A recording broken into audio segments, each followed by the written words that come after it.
오늘도 주님의 평강이 어려운 시절을 여전히 살아가고 있는 우리 마음 가운데 온전히 임하기를 빕니다. 사람들 사이에 오가는 말 중 중요한 말들은 대개 세 단어 정도로 짧다고 합니다. 이를테면 아마 당신이 오를 겁니다. 내가 그 마음 압니다. 가겠습니다. 뭐 이런 것이 되겠습니다. 여기서 아마 당신이 오를 겁니다. 그리고 내가 그 마음 잘 압니다. 이런 말이 중요한 말이 된다는 것은 이해가 갑니다. 그런데 가겠습니다. 라는 말이 중요한 말이 된다는 것은 잘 이해가 되지 않습니다. 별로 중요한 말 같이 보이지 않기 때문입니다. 하지만 이 말은 참 중요한 말일 수 있습니다. 어떤 사람이 추운 겨울 새벽 눈이 수북하게 쌓인 산길을 자동차로 가고 있었습니다. 그런데 그만 시동이 꺼지고 말았죠. 그 순간 떠오르는 사람이 한 명뿐이었습니다. 그 친구에게 전화를 걸었는데 친구는 자다가 그 전화를 받았습니다. 그런데 대뜸 그래 갈게 라고 말을 해준다면 얼마나 고마운 일이 되겠습니까? 도움을 필요로 하는 누군가에게 주저하며 변명하는 대신 그래 갈게 라고 말하는 것은 더없이 신뢰를 주는 중요한 말이 되겠습니다. 사순절은 가장 먼 길을 사랑으로 찾아오신 우리 주님을 깊이 생각하는 절기죠. 그분을 생각하면서 그분을 믿는 믿음을 다시 새롭게 하는 절기라고 할 수 있겠습니다. 죄로 멀어진, 아니, 멀어져도 한참 멀어진 그런 우리를 주님께서 찾아오셨습니다. 따지고 보면 아무런 조건 없이 우리를 찾아오신 것입니다.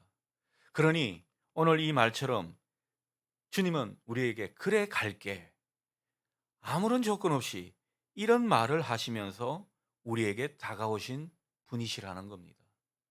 그러니 여러분, 이 남은 사순절 기간 기꺼이 우리 곁에 다가오신 그 주님을 깊이 생각하고 만나는 여러분 되셔서 이 주님으로 인해서 우리 삶이 새롭게 바뀌는 그 은혜가 우리 모두에게 있기를 축복합니다. 자, 오늘 본문은 아브라함 이야기죠. 하나님은 일찍이 아브라함에게 복을 주시면서 복의 근원이 되고 또 축복의 통로가 되게 해주시겠다고 아브라함에게 약속하셨습니다. 이에 아브라함은 갈 바를 알지 못하는 그런 가운데 하나님의 그 약속에 대해 믿음으로 순종하면서 나아가는 그 아름다운 모습을 우리에게 보여주었습니다. 믿음의 조상다운 모습이었습니다. 그러나 오늘 우리가 읽었던 이 본문, 이런 우리의 기대와는 완전히 다른 아브라함의 모습을 보게 되는 것입니다. 하나님의 약속은 우리 인생을 항상 순탄하고 평안하게 하는 것만은 아닌 것 같습니다. 오늘 10절 말씀처럼 아브라함이 약속의 땅이라고 할 수 있는 그 가나안 땅에서 정착을 하려고 애를 썼습니다. 그 가운데 기근을 만나게 된 것입니다. 사실 아브라함은요, 이 가나안 땅에 들어와서 뭐 약속의 땅이라고 하지만은 이 제대로 살지를 못했습니다. 제대로 정착해서 살지 못했던 그런 모습을 우리가 성경에서 확인할 수 있습니다. 여러분, 우리가 읽었던 본문 바로 앞 9절에 보시면은 아브라함이 점점 남방으로 내려갔다고 그렇게 우리에게 전하고 있죠. 이게 무슨 말이겠습니까? 약속의 땅에서 정착하지 못하고 떠돌다가 나그네처럼 그렇게 또 살 길을 찾아서 남쪽으로 나아갔다라는 것입니다. 자, 근데 이런 불안정한 상황 속에서 또 기근이 찾아오고 만 것입니다. 엎친 데 덮친 격이죠. 대식구를 거느린 아브라함, 이제는 먹고 살 길이 막막해졌습니다. 도저히 이 가나안 땅에서는 살 수가 없다고 판단했습니다. 그래서 아브라함이 결정한 것은 양식이 풍부한 곳으로 알려진 애굽으로 가기로 결정했습니다. 그래서 가족들을 다 데리고 급히 애굽으로 내려갔던 것입니다. 자, 애굽에 가까이 이르렀을 때 아브라함은 아내 사라에게 말합니다. 오늘 11절에서 13절이 그 내용이죠. 무슨 말을 했는가 보니까 이런 말입니다. 내가 알기에 그대는 아리따운 여인이요.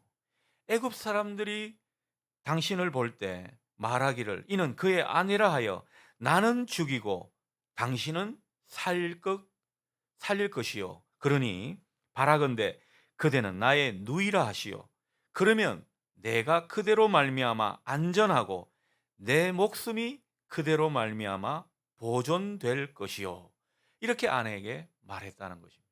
여러분 어떻습니까? 이 말이 정말 믿음의 조상 아브라함이 한 말치고는 우리를 놀라게 하는 표현이라 생각이 듭니다. 아브라함은 어쨌든 아내 사라의 그 아리따운 외모로 인해서 이만저만 걱정하는 모습이 아닙니다.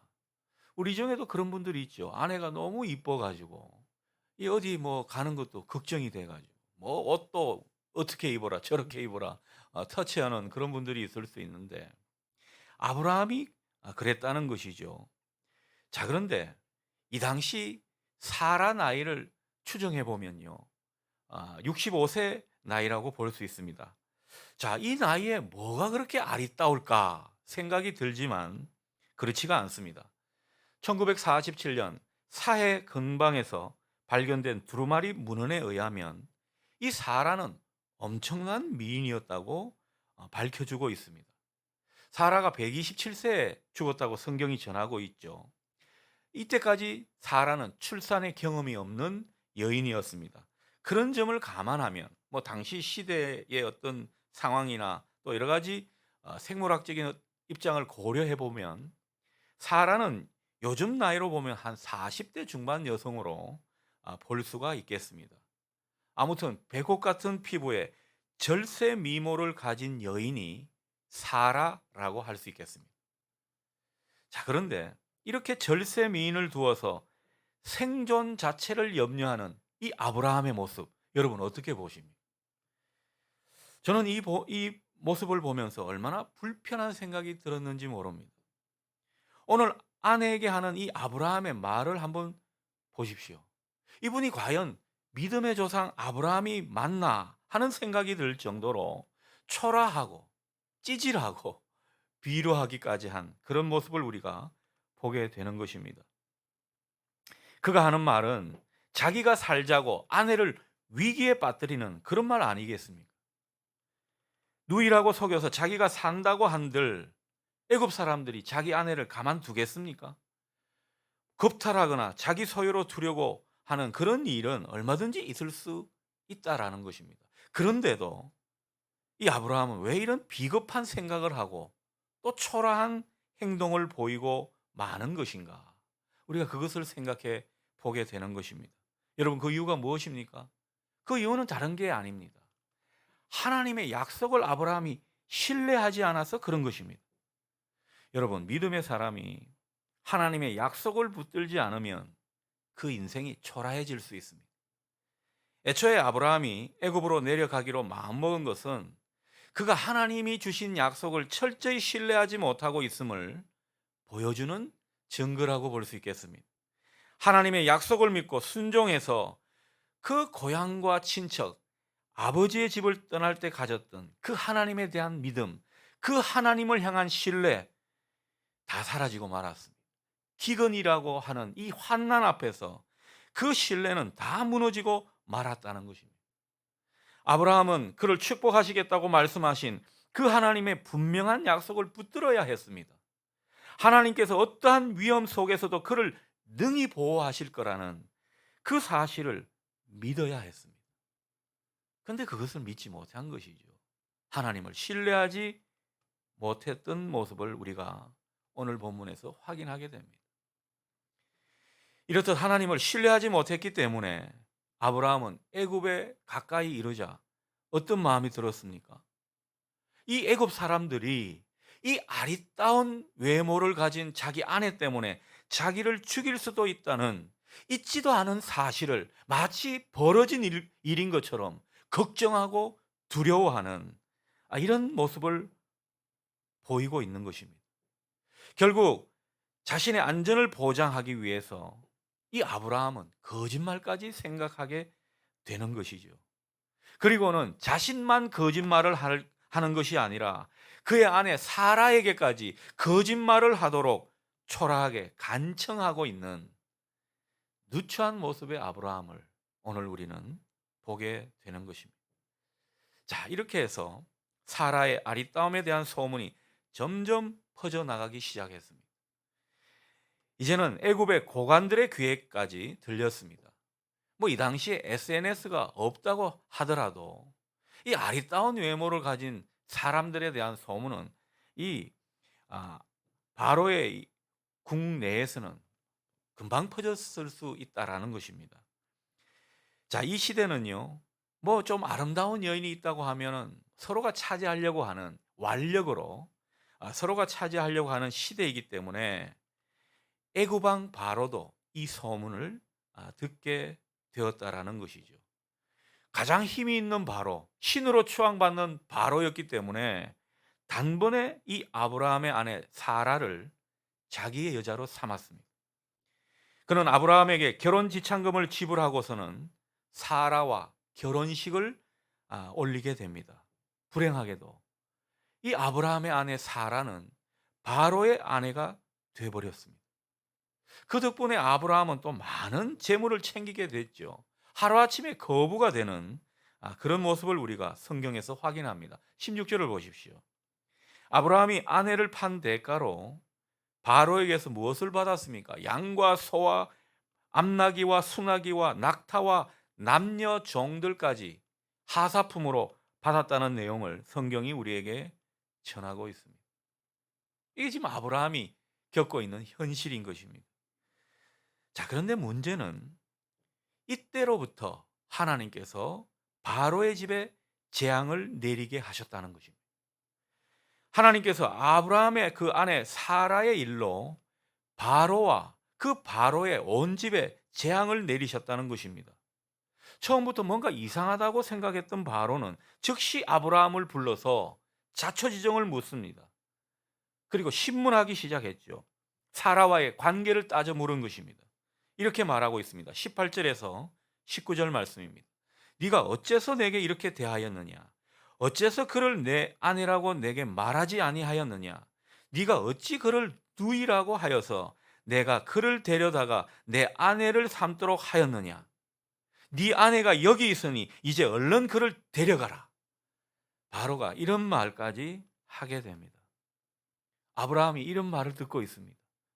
우리가 보기에도 참 민망하고 누추한 장면이 아닐 수 없습니다. 자, 그래서 오늘 우리는 이 아브라함의 믿음에 대한 실패의 모습을 보면서 우리를 생각해 보고자 합니다. 여러분, 이 아브라함의 모습은요, 뭔가 정도는 달라도 우리의 모습일 수 있다라는 것입니다. 얼마든지 우리도 이럴 가능성이 있고, 우리도 어느 정도 이런 모습을 살면서 보여왔는지도 모릅니다.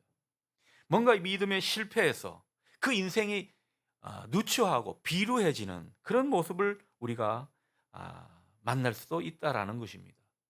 자, 그런데 아브라함이 이렇게까지 비루하고 불신앙적인 모습을 보인 것은 하나님을 신뢰하지 않았기 때문이라고 앞서서 말씀드렸습니다. 이상합니다. 아니, 그는 왜 기근이라는 상황에서 하나님을 신뢰할 수가 없었던 것입니까? 그전에는 그렇게 믿음의 모습을 보였는데 왜 지금 와서 그렇게 하나님을 신뢰할 수가 없었냐라는 것입니다. 여러분, 그 이유가 뭐죠? 오늘 성경을 찬찬히 읽어보면요, 아브라함이 위기를 만나서 기근이라고 하는 환난을 만나서 하나님께 기도하고 하나님께 물었다고 하는 말이 우리에게 전해지지 않습니다. 그는 하나님께 묻지 않았던 것입니다. 그가 만일 기근을 만나 두려워 떨면서 애굽으로 내려가기로 결정하기 전에 만일 하나님께 물었더라면 그 마음 가운데 두려움은 소멸되었을 것입니다. 하나님께서 말씀을 붙들 수 있도록 힘을 주셨을 겁니다. 여러분, 우리가 하는 이 기도에는 능력이 있습니다. 기도의 능력이 무엇입니까? 우리 안에 두려움을 소멸시키는 겁니다. 우리 안에 있는 걱정과 근심, 염려를 다 내쫓을 수 있는 것이 바로 기도의 능력이라고 하는 것이죠. 우리가 기도 가운데 하나님의 사랑의 그 능력 가운데 우리가 있음을 알게 되면요, 세상 걱정이 없게 되는 이런 은혜를 우리가 만나게 됩니다. 그래서 우리 안에 있던, 우리 안에 꽉 차올랐던 그 두려움이 사라지는 은혜를 체험하게 되는 것이죠. 그러나 아브라함은 이 위기 가운데서 하나님께 묻지 않았습니다. 그러니 하나님의 약속을 붙들 수가 없었고, 그 마음 가운데 있었던 두려움의 문제를 해결할 수가 없었던 것입니다. 기도하지 않으니까 자기 안에 두려움을 쫓아낼 수가 없었습니다. 하나님의 뜻이 아니라 그냥 자기 소견에 좋을 대로 그렇게 결정하고 행동해 버리는 이런 믿음 없음의 모습이 나타나게 된 것입니다. 여러분, 믿는 사람이요, 믿지 않는 사람과 어떨 때는 종이 한 장 차이입니다. 어떻게 종이 한 장 차이냐? 믿는 사람이 기도하지 않으면은 세상 사람들과 똑같은 모습입니다. 하나도 다를 바가 없습니다. 세상 사람들이 하는 대로 다 따라하고 마는 것입니다. 세상의 흐름에, 세상의 정보에 자기를 그냥 맡겨버리는 것이죠. 기도하지 않으면 우리는 믿음의 사람의 모습을 보일 수가 없는 것입니다. 여러분, 당시 아브라함 시대에 기근이 나게 되면 사람들은 다른 곳으로 이주하는 것 다반사였습니다. 세상 사람들 입장에서는 별로 이상할 게 없는 지극히 상식적인 행동이었습니다. 그런데 아브라함은 그 결정을 하고 있는 것입니다. 하나님의 기초한 결정이 아니라 세상 사람들이 하는 결정을 자기도 그냥 따라하고 만 것입니다. 여러분, 하나님의 사람은요, 그 어떤 두려움과 위기 상황 가운데서 하나님께 기도하고 물어야 합니다. 여러분, 우리가 살다 보면 내 영혼이 뭔가 어두워질 때가 있죠. 인생이 막막할 때가 있습니다. 두려움이 엄습해 올 때가 있더라는 거죠. 이럴 때 얼른 알아차리십시오. 아, 내가 기도해야 되는 때구나. 기도의 무릎을 꿇으면서 하나님께 나아갈 때구나. 이렇게 생각하시면 좋겠습니다. 그럴 때 함부로 뭔가를 결정하거나 내 상식대로, 내 경험대로 뭔가 쉽게 판단하지 마십시오. 하나님께 물어야 한다는 것입니다. 우리는 아브라함과 같은 상황에서 하나님께 묻지 않아서 두려움이 가중되고 일이 꼬이고 일이 순탄하게 풀리지 않는 것을 더러 경험하곤 합니다. 그런데 이 문제가 잘 개선이 되지 않습니다. 우리에게 여전히 남아있는 문제로 느껴질 때가 있습니다. 그러니 여러분, 이 위기의 상황이라고 생각되는 그런 상황을 우리가 만나게 되면 얼른 무엇부터 떠올려야 되는 것입니까? 기도의 자리부터 떠올려야 하는 것입니다. 이게 제대로 빨리 작동되는 사람이 믿음 좋은 사람이죠. 다 사람은요, 연약해서 넘어질 수 있습니다. 그러나 위기의 순간에서 얼른 기도의 자리를 떠올릴 수 있으면 하나님이 우리를 인도해 가신다는 거죠. 물론 위기의 순간에 그렇게 기도하고 하나님께 묻게 되면 하나님께서 좀 시원한 답을 주시면 좋을 텐데, 하나님은 때로는 침묵하시는 것 같고 하나님은 때로는 우리에게 필요한 응답을 주시지 않을 때가 많이 있습니다. 하지만 적어도 이것만은 보장이 됩니다. 무엇입니까? 우리 안에 두려움은 소멸되게 해 주신다는 거예요. 우리가 기도로 깊이 주님 앞에 나아가게 될 때 우리 안에 두려움을 소멸시켜 주신다는 것입니다. 여러분, 우리 안에 두려움이 사라져야 그때부터 우리가 하나님의 선하심을 바라보고 인내하는 힘이 생기기 시작하는 것입니다. 그리고 하나님께서 나와 함께 하시고 나를 인도하시고 보호하시고 돌보신다는 그 신뢰의 마음을 우리가 유지할 수 있는 것입니다. 자, 그런데 여러분, 본문에서 한 가지 이상한 점이 있습니다. 분명히 잘못한 것은 아브라함이 잘못했습니다. 아브라함이 믿음에 실패한 모습 때문에 많은 사람들이 힘들어지게 되었습니다. 아브라함이 바로에게 거짓말을 해서 죄를 범하게 만들었으므로 아브라함이 벌을 받아야 마땅한 상황이라고 할 수 있습니다. 그런데 하나님께서 일 처리를 어떻게 하십니까? 하나님은 아브라함이 아니라 바로에게만 재앙을 내리시는 모습입니다. 이상하지 않습니까? 그리고 아브라함의 그 부끄러운 실패의 모습에도 하나님은 오히려 그가 바로에게서 많은 은혜를 입게 합니다. 바로한테서 지금 뭘 받았습니까? 가축과 노비 많은 재물을 얻어서 사라와 함께 애굽을 유유히 빠져나오도록 그렇게 하셨습니다.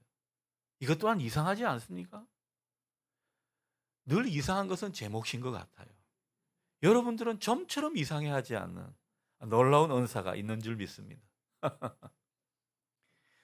저는 이 본문을 예전에 대하면서 참 이상하다. 하나님이 하시는 일이 참 이상하다. 이런 생각을 많이 했더랬습니다. 여러분, 하나님께서 왜 이렇게 일 처리를 하시는 것입니까? 그 이유가 뭐라고 보십니까? 하나님께서 아브라함한테는 벌을 내리지 않으시고 대신 바로와 그의 온 집에 큰 재앙을 내리신 까닭은 다른 게 아닙니다. 하나님께서 선택하시고 하나님께서 약속을 주시고 하나님께서 그를 이끄시겠다고 작정하시는 그 아브라함을 향한 하나님의 신실하심 때문입니다. 하나님께서 아브라함을 어떻게 생각하시는지 오늘 이 본문의 이야기를 통해서 우리가 느껴지게 되는 것입니다. 비록 아브라함이 믿음에 실패하고 하나님을 신뢰하지 않고 영 엉터리 같은 신앙으로 그렇게 하나님 앞에 서 있었지만 하나님은 아브라함과 약속하신 그 약속을 하나님만의 방법으로 신실하게 지키기 위해서 오늘 이러한 모습으로 사람들에게 나타나신 것입니다. 여러분, 이 바로의 아내가 돼버린 사라를 하나님께서 구하여야 되지 않습니까? 그래야 아브라함에게 후사를 주지 않겠습니까? 하나님께서 약속하신 그 약속을 이루어가지 않겠습니까? 아브라함으로서는 도저히 이 문제를 해결할 수가 없는 것입니다. 그래서 하나님이 나서셨습니다. 급하게 나서셨습니다. 그래서 바로의 집에 재앙을 내리신 것입니다. 아브라함이 잘한 것이 있어서 그렇게 한 것입니까?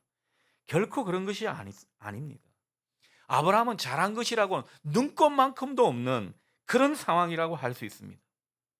그래서 하나님은요, 이 사건을 통해서 아브라함뿐만 아니라 우리에게 분명히 보여주십니다. 하나님께서 하시는 모든 약속을 이루어 가시는 것, 결코 우리 인간의 손에 달려 있는 것이 아니라는 것입니다. 하나님 손에 달려 있는 것이고 하나님께서 마침내 이것을 이루어 가신다는 것입니다. 그러니 오늘 우리는 이 하나님의 신실하심과 하나님의 능력에 우리의 모든 인생사가 달려 있음을 똑똑히 보실 수 있기를 바랍니다. 하나님께서 이 사건을 우리에게 보여주신 까닭이 바로 이것입니다. 또한 이 사건은 하나님의 전능하신 능력을 우리에게 잘 보여주는 사건입니다.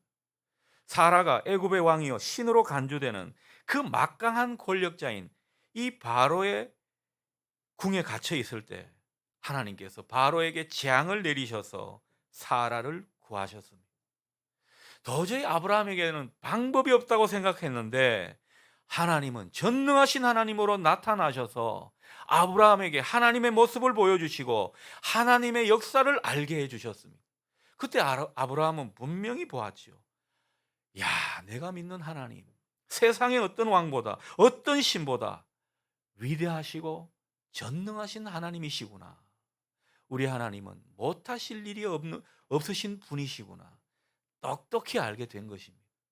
여러분, 아브라함만 똑똑히 알게 되는 것이 아니라 우리 또한 똑똑히 하나님을 볼 수 있기를 축복합니다. 이 사실을 우리가 깨닫고 살아야 된다는 것이죠. 비록 아브라함은 하나님으로부터 재앙을 당하지는 않았지만 이 일을 경험하고 또 이 일을 통해서 큰 수치를 느꼈을 겁니다. 내가 도대체 무슨 일을 한 것인가?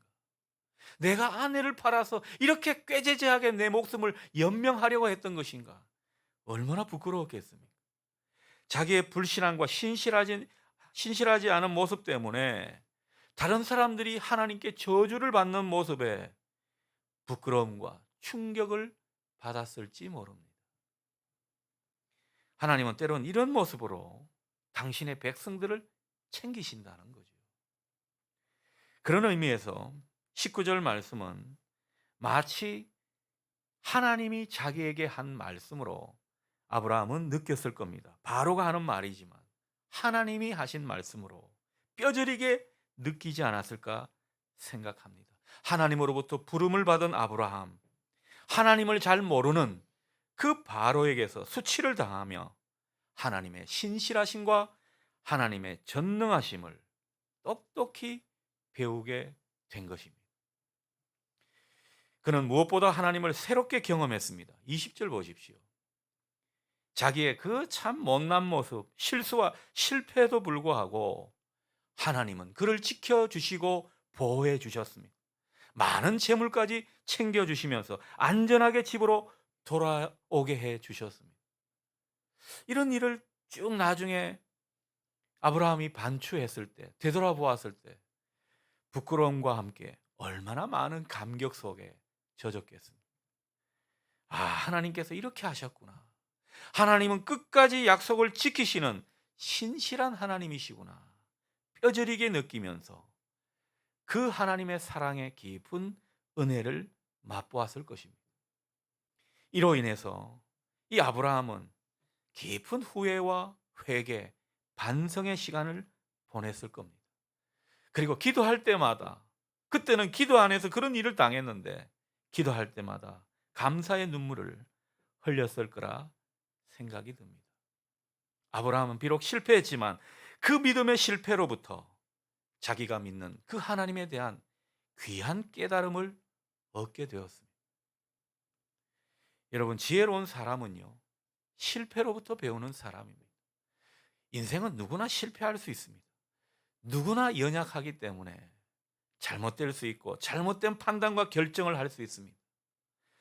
아브라함은 평생 잊을 수 없는 그 실패를 통해서 그러나 하나님이 어떤 분이신가를 철저하게 배웠습니다. 우리에게 이게 중요합니다.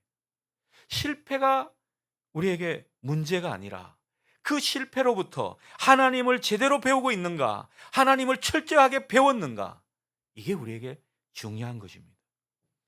이 아브라함은요, 하나님을 실패로부터 철저하게 배운 이후에 얼마나 어른다운 모습을 보였는지 모릅니다. 이후에 조카 롯과 땅을 나누는 그런 사건이 성경에서 기록되고 있죠. 그때 한번 보십시오. 얼마나 성숙한 인격을 보이는지 모릅니다. 얼마나 어른의 면모를 보여주는지 모릅니다. 얼마나 믿음의 사람답게 행동하고 있는지 모른다는 것이죠. 여러분, 저나 여러분이나 다 연약한 사람들입니다. 잘하는 것 같다가도, 믿음이 충만한 것 같다가도 때로는요, 믿음 없는 모습에 빠질 때가 있습니다. 하나님 앞에 불성실할 때가 있고 불신앙의 모습에 우리도 얼마든지 빠질 수 있습니다. 우리는 잘 믿는다고 때로는 스스로 자랑할 때가 있지만은 얼마든지 믿음에 실패할 가능성이 우리에게는 있습니다. 여러분, 우리가 그것을 인정해야 합니다. 그러나 우리가 또한 깊이 생각해야 할 것은 믿음의 실패로부터 하나님을 제대로 배우는 그 교훈을 우리가 얻고 있는가? 이게 우리에게 중요하다는 것이죠. 그렇게 될 때 그 실패는요, 우리를 하나님으로부터 우리를 멀어지게 하는 것이 아니라 오히려 더 큰 신뢰로 하나님께 다가가도록 만들어주는 힘이 될 것입니다. 기억하십시오. 우리 하나님은 신실하신 분입니다. 하나님께서 약속하셨습니까? 하나님께서 말씀하시고 우리에게 은혜로 뭔가 우리 마음 가운데 사인을 주신 것 같습니까? 그 약속의 말씀을 끝까지 이루어내시는 분이 우리가 믿는 하나님이신 겁니다. 우리가 중도에 그 말씀을 붙들지 못해서 그렇고 우리가 중간에 기도의 자리를 갖지 않아서 그런 것이지, 하나님은 끝까지 우리를 책임지신다는 거예요. 여러분, 이 하나님을 새롭게 바라볼 수 있기를 바랍니다. 하나님은 약속하신 바를 끝까지 이루어 가시고 한번 축복을 주시기로 했으면 끝까지 축복하시고 그를 지키시고 보호하시기로 작정하셨으면 끝까지 그 책임과 사랑을 다하시는 분이십니다. 우리가 이것을 놓치고 살 때가 많아요. 저도 이것을 놓칠 때가 들어 있습니다. 이것이 바로 아브라함의 실패, 아니 우리의 믿음의 실패에서 배워야 할 교훈입니다. 이 신실하신 하나님의 모습이 오늘 우리 모두에게 새로운 희망이 될 수 있기를 축복합니다. 이 하나님을 더욱 신뢰하는 우리 모두가 될 수 있기를 축원합니다. 특별히 고난과 어려움에 빠져 있을 때 그 자리에 그냥 주저앉아 불평하거나 두려워하거나 탄식만 하지 마십시오. 얼른 하나님의 신실하심과 그분의 권능에 주목하십시오. 그리고 그 하나님을 기도하는 가운데, 말씀을 붙잡는 가운데 다시 신뢰의 끈을 가지시기를 바랍니다. 기도로 우리 안에 있는 염려를 다 하나님께 내맡길 수 있는 여러분 되시면 좋겠습니다. 하나님이 우리 인생을 간섭하시고 우리 인생에 새롭게 역사하시도록 오늘 여러분이 그 하나님을 새롭게 초청하는 귀한 날 될 수 있기를 주님의 이름으로 축원합니다. 아멘. 기도하겠습니다.